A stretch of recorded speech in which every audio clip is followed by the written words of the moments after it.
Donc, bonjour, aujourd'hui on va aborder le troisième module de ces mini-capsules et on va aborder le troisième élément du business model Canva qui est l'élément qui décrit les canaux de communication et les canaux de distribution.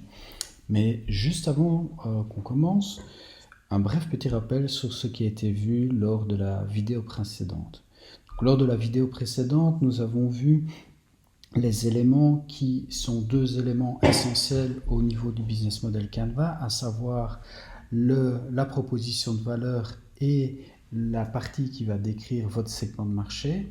Et juste pour rappel, donc l'exercice qui vous a été demandé d'effectuer, c'était de connecter le template de proposition de valeur avec ces deux éléments du business model Canva. Donc, premier élément, définir qui sont vos clients et quels sont les clients que vous ciblez. Souvenez-vous, l'importance n'est pas de décrire l'entièreté du marché, mais de bien cibler le marché sur lequel, le segment du marché sur lequel vous comptez agir, la plage de débarquement, la niche, comme on l'appelle très régulièrement dans le monde de start-up. Et ensuite, l'étape numéro 2 qui consiste à aussi également définir et exprimer la proposition de valeur. Donc, qu'est-ce que vous allez créer pour pouvoir justement le délivrer à vos clients et capturer la valeur qui est associée. Donc, c'est la partie numéro 2 du template que l'on voit ici. Donc, premier élément, définir votre plage de débarquement, la cible, la niche du marché que vous ciblez. Deuxième élément, définir la proposition de valeur à l'aide du template qui vous a été communiqué.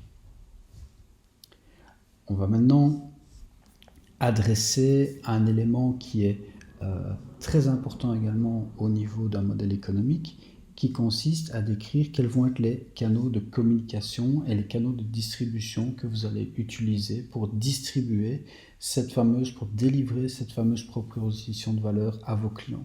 Donc c'est vraiment l'interface entre vous et votre marché, entre vous et vos clients.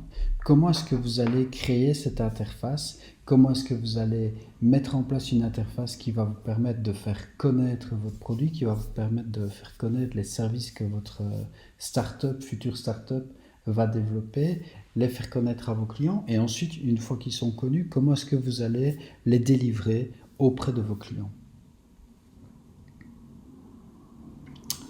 Alors, pour pouvoir un petit peu mieux comprendre ce qu'on entend par les canaux de communication, il y a deux grands types de canaux. En tout cas, on peut les regrouper sous forme de deux grandes catégories. On va avoir la catégorie directe, donc les canaux directs, et on va juste voir juste après de quoi cela consiste. Et on a également ce qu'on appelle des canaux de type indirect. Alors, la différence entre ces deux types de canaux, direct et indirect, elle est assez facile à comprendre, elle est assez facile à expliquer. Un canal direct va correspondre à un canal dans lequel vous allez être directement mis en contact avec votre client. Il n'y a pas d'intermédiaire entre votre société, entre votre startup et votre client. Et on va voir un tout petit peu plus tard dans cette vidéo des exemples justement pour ces différents types de canaux. Ensuite, on a les canaux indirects qui peuvent être de type court ou de type long. Alors, les canaux de type court, les canaux indirects de type court sont des canaux qui sont assez faciles de nouveau à comprendre. Entre vous et votre client, il y a un intermédiaire qui se trouve entre les deux. Cet intermédiaire pouvant être par exemple une chaîne de magasins ou des commerces locaux. Ensuite, vous avez l'autre catégorie de canaux indirects qui sont les canaux de type long, où là, tout simplement, plutôt que de n'avoir qu'un seul intermédiaire entre vous et vos clients, on retrouve plusieurs intermédiaires entre votre start-up et vos clients. Ça peut être par exemple des grossistes, justement, à qui vous allez vendre ce produit, qui eux-mêmes vont le revendre à des magasins, à des détaillants, qui sont donc le deuxième intermédiaire et qui eux-mêmes vont se charger de vendre le produit que vous avez créé à ces fameux clients finaux. Donc vous voyez, deux grands modes, deux grands types de canaux pour la vente, pour délivrer cette fameuse proposition de valeur à vos clients. Vous pouvez décider d'opter pour une stratégie qui va se focaliser sur une stratégie à l'aide de canaux directs, donc directement entre vous et votre client, pas d'intermédiaire entre les deux, ou une stratégie de type indirect, où vous allez avoir des intermédiaires entre vous et vos clients. Ces intermédiaires pouvant être au nombre de 1, et on parlera alors de canaux indirects de type court, où on peut retrouver plus d'intermédiaires, et on se retrouve alors, on dénomme ce type de stratégie une stratégie de canal indirect long. Venons-en maintenant un petit peu aux avantages et aux inconvénients qui sont liés à chacune de ces stratégies, à chacune de ces approches. Comme toujours, il n'y a pas de règle magique, il n'y a pas de solution magique. Chaque stratégie comporte des avantages ainsi que des inconvénients. Donc on va d'abord se focaliser sur la stratégie qui consiste à faire appel à des canaux de livraison de type direct. Un des gros avantages de cette stratégie, c'est que vous allez pouvoir être à la fois très focus. Donc, cette stratégie, c'est vous êtes en charge de la commercialisation de votre produit, de votre service auprès de vos clients. Donc, ça permet de vous assurer que tout va être mis en place et que le focus va être mis en place vers vos clients. Vous pouvez également vous assurer que les ressources et les moyens qui sont utilisés donc, pour commercialiser ces produits et ces services sont complètement dédiés et ne sont pas utilisés pour la commercialisation d'autres produits, comme on va le voir un peu plus tard au niveau des canaux indirects. L'autre grand intérêt, c'est que vous allez pouvoir avoir énormément de retours de la part de la clientèle, surtout donc, si vous mettez une stratégie commerciale en place qui vise également à ne pas que vendre, mais également à continuer à apprendre. Et ceci, ça va vous permettre de continuer, donc je viens de le dire, à apprendre ce que vos clients valorisent dans vos produits, dans les services que vous leur offrez, à également comprendre ce qui leur plaît un peu moins, et donc de la sorte pouvoir progressivement améliorer, optimiser votre proposition de valeur ainsi que vos démarches commerciales. Alors je vous le disais, il y a des avantages, mais il y a également des inconvénients. Les inconvénients de cette approche, les principaux en tout cas, sont les suivants. C'est surtout la couverture. La couverture donc, je vais dire, du marché.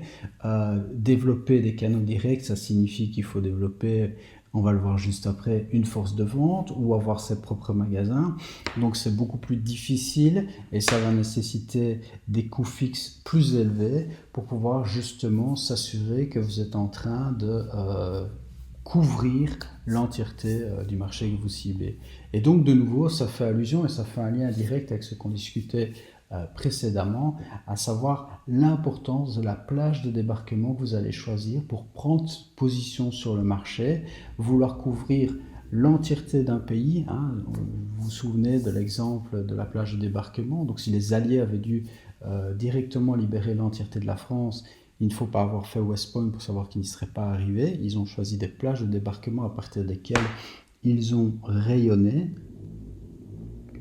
Mais l'idée ici, c'est exactement la même. Vu que vous n'allez pas pouvoir directement couvrir l'entièreté de votre marché avec ce type d'approche, il faut vraiment choisir la bonne plage de débarquement qui va vous permettre progressivement de construire ce réseau de vente qui va permettre de couvrir de plus en plus de régions, de territoires. C'est la raison pour laquelle il existe une deuxième stratégie qui s'appelle donc la stratégie, on l'a vu, des canaux indirects. Cette stratégie a ses avantages. Elle va justement permettre d'avoir une couverture beaucoup plus étendue et ce, de manière beaucoup plus rapide. Elle permet également d'avoir des coûts fixes qui vont être réduits parce que vous n'allez pas devoir vous-même investir, par exemple, dans l'achat ou la location d'un ou plusieurs magasins. Vous faites appel au réseau de votre distributeur, par exemple. Vous allez pouvoir, grâce à cette stratégie, également bénéficier de son expérience aussi bien dans la vente que dans tout ce qui va être consister en la livraison, la logistique, s'il faut faire appel à une logistique complexe. Par la suite, ça vous permettra de cibler et d'atteindre des nouveaux segments du marché peut-être un peu plus rapidement si ce distributeur, si ce partenaire est déjà en contact avec eux dans le cadre d'autres produits qu'il commercialise, qu'il développe. De nouveau, le revers de la médaille, vous avez les avantages, mais vous avez également les inconvénients. L'inconvénient numéro 1, ou un des inconvénients majeurs, c'est que fatalement, étant donné que ce distributeur, vous n'êtes pas son seul client, il a plusieurs produits qu'il va distribuer, qu'il va commercialiser, qu'il va représenter. Il y a donc un risque que ce distributeur, ce partenaire, ne soit pas complètement focalisé, complètement dédié à la commercialisation de votre produit. Fatalement, vous avez moins d'investissements à devoir réaliser, mais il faut bien que ce distributeur se paye, donc il va falloir accepter et comprendre qu'une partie de la marge va être répartie entre vous et cet intermédiaire. Donc, c'est quelque chose dont il faut également tenir compte et dont il faut être conscient, surtout si vous vendez des produits pour lesquels la marge que vous effectuez déjà est relativement faible. Et un dernier point très important et qui peut être problématique et qui est problématique quand on est en mode start-up, c'est le retour de la clientèle. Vous allez avoir beaucoup plus difficile à obtenir un retour de la clientèle étant donné qu'entre votre start-up et le client final, vous avez des intermédiaires qui vont, eux, se charger de cette communication et de cette commercialisation de votre produit. Et donc, ça va être beaucoup plus compliqué de pouvoir justement rencontrer ces clients. Donc, c'est des choses qu'il faut éventuellement aussi essayer de négocier avec ces distributeurs pour justement, au démarrage de votre projet, continuer à apprendre et à obtenir des retours de vos clients. On verra l'importance de cette relation client dans le prochain module quand on parlera de la relation client qui est un des blocs, des 9 blocs du business model Canva. Alors, on en a déjà un tout petit peu parlé. Il existe plusieurs types, plusieurs manières de faire pour pouvoir justement délivrer et commercialiser, vendre votre produit, votre service. On a parlé donc des canaux qui peuvent être directs ou indirects, mais ces canaux peuvent être également des canaux physiques ou des canaux virtuels. Alors on a basculé de plus en plus dans le monde du virtuel, dans le monde du web, et encore plus au jour d'aujourd'hui avec la situation qu'on traverse. Mais au démarrage, donc, la plupart des produits, il y a encore quelques décennies, se vendaient uniquement via des canaux physiques. Et donc, par canal physique, on entend quoi? Par exemple, on l'a déjà cité, si on est dans une stratégie de vente directe, on peut prendre la décision d'ouvrir des magasins, d'avoir son propre magasin qu'on loue, qu'on achète. Une autre stratégie de vente direct, c'est de constituer sa force de vente, donc d'avoir ses propres commerciaux qui vont se charger d'aller vendre ce produit auprès des clients, de le faire connaître auprès des clients et puis d'essayer de conclure des ventes. Donc ce sont les deux grands types de stratégies de type direct et physique qu'on peut citer. Après, dans toujours cette partie stratégique, vente physique, canaux physiques, il existe donc les canaux indirects, où comme je vous l'expliquais tout à l'heure, il y a un intermédiaire entre vous et votre startup. Alors cet intermédiaire, ça peut être des magasins, des retailers, donc des chaînes de magasins, ça peut être un Delhaize, ça peut être des chaînes de magasins de vêtements comme Lino, ça va un petit peu dépendre du type de business que vous faites, ou des magasins bio qui commercialisent tout un ensemble de produits.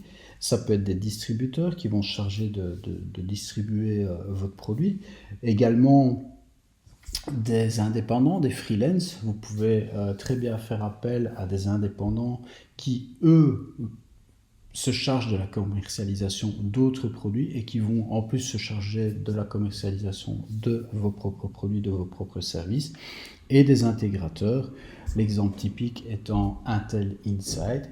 Vous faites appel à un fabricant d'ordinateurs qui va vendre le produit fini et qui intègre votre processeur au sein de son propre produit. Donc ça, ce sont des exemples de canaux physiques indirects. Alors vient bien sûr le monde du web, le monde du virtuel. Les exemples les plus connus, les manières de faire les plus connues sont la création de son propre site de e-commerce ou le développement d'une application mobile via laquelle vous allez vendre d'autres parties de votre solution. On verra un autre bloc du business model Canva qui consiste à donc fatalement définir comment on va capturer cette valeur, qui est le bloc des modèles de revenus. Ben, voilà, c'est une manière de faire, c'est de vendre à travers une application un ensemble d'options, un ensemble d'outils ou d'ajouts. Et si l'utilisateur veut pouvoir en bénéficier, il faudra qu'il les achète et cela peut se faire donc directement via l'application mobile. Et il existe donc également la même composante, la possibilité d'utiliser des canaux indirects via le web. Alors quelques exemples ici pour que vous compreniez cette logique. Bien, là vous passez via des plateformes qui ont été développées par d'autres, qui ont obtenu une grande visibilité. Donc de nouveau, vous voyez, on parlait de la problématique des avantages et des inconvénients entre des canaux directs et indirects. Ici, on est typiquement dans ce cas de figure-là également. Je vous parlais de l'accès au marché, de faire connaître votre solution, de vous faire connaître auprès du marché, donc de faire connaître votre site web. Ce travail, si vous passez par Amazon, il n'est plus à faire. Amazon est connu, Amazon donne accès quasi à tous les internautes au niveau mondial. La difficulté va être de pouvoir faire ressortir votre produit à travers ce catalogue. On en parlait également, le focus. Amazon n'est pas dédié uniquement à la vente de votre produit, mais par contre, ça vous permet de ne pas devoir investir de l'argent et du temps sur la partie importante ici pour votre site web par exemple, c'est-à-dire faire connaître votre site web, que les gens prennent conscience que vous existez. Ce type de plateforme, il en existe énormément. On pourrait passer des heures entières à les citer. Vous avez des plateformes comme Etsy, vous avez des plateformes par exemple pour des designers comme OpenDesk qui vont permettre à des designers de meubles de fournir des plans et de vendre des meubles, mais sous la forme de plans qu'on va pouvoir construire ou faire construire dans des espaces comme des Fab Labs. Et ensuite, voilà encore un autre exemple, des plateformes de crowdfunding où vous allez pouvoir pré-vendre votre produit, faire connaître votre produit via cette plateforme. Le pré-vente, ce qui a également d'autres avantages. Et donc, vous voyez, vous vendez ce produit, vous vendez ce service systématiquement de manière indirecte. Vous passez par la notoriété, vous passez par la plateforme d'un autre pour arriver à vos fins, c'est-à-dire faire connaître ce produit et le commercialiser. Donc voilà, de manière un peu plus visuelle, un peu plus graphique, les différents types de canaux qui peuvent être utilisés, les différentes catégories de canaux qui peuvent être utilisés, canaux directs, indirects, canaux physiques, canaux virtuels. Et la question qui va se poser maintenant, c'est la suivante, et ce que je vous invite à faire, c'est de réfléchir à l'ensemble des canaux de livraison auxquels vous songiez pour votre projet, de les positionner sur cette matrice, et ensuite de commencer à remplir ce tableau. Donc, chaque fois prendre un post-it qui correspond à une des lignes du tableau et vous posez la question suivante. Est-ce que ce canal, est-ce que cette option correspond à mon client, au segment du marché que je cible? Ça ne sert à rien d'utiliser par exemple un site d'e-commerce si les clients que vous ciblez, ce qui est de moins en moins le cas aujourd'hui, mais si les clients que vous ciblez ne font aucun achat via le web ou tout simplement ne disposent pas d'ordinateur ou de portable ou de smartphone pour le faire. Ou par exemple de moyens de paiement ou un accès à un moyen de paiement. La deuxième question à se poser, c'est est-ce que ce canal correspond à l'image que je veux donner de mon entreprise, de ma société? Est-ce que c'est un canal qui correspond réellement à cette image que je souhaite donner? Est-ce que ce canal, troisième question, est en phase avec l'organisation de ma startup? Ça ne sert à rien, selon moi, d'utiliser des canaux trop importants si vous n'avez par exemple pas la capacité de production suffisante que pour pouvoir tenir la charge. Donc, comment est-ce que votre organisation est structurée? Comment est-ce qu'elle fonctionne? Et n'allez pas utiliser un canal, par exemple, de style web en ciblant l'entièreté d'un pays, par exemple, ou d'une région, si vous savez que de toute manière, au niveau de la livraison, vous n'allez pas savoir assumer, en tout cas au démarrage, une telle ampleur parce qu'il va falloir mettre un système de livraison en place et vous n'avez pas les moyens ou les compétences ou ça n'est pas en relation avec le modèle économique que vous cherchez à construire et ça ne va pas pouvoir fonctionner de manière efficace. Donc il vaut mieux alors de nouveau se concentrer sur une option qui correspond à l'organisation que vous êtes en train de développer, à la manière dont votre startup va fonctionner.